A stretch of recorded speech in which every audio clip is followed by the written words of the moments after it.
ये है जी एयर जेट की loom Tsudakoma ZAX navy की ये लूम है और ये नई लूम इंस्टॉल की जा रही हैं।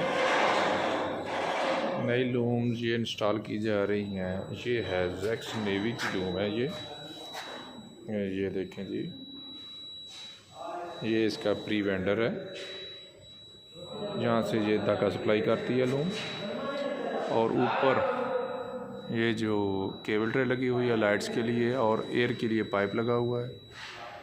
ये ऐसे ये लूम में यहाँ पर करेक्शन की जा रही हैं। जो सारी टीम है वो वर्क कर रही है।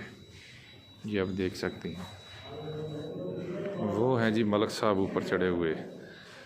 मलक साहब इसकी वायरिंग कर रहे हैं इलेक्ट्रिक की।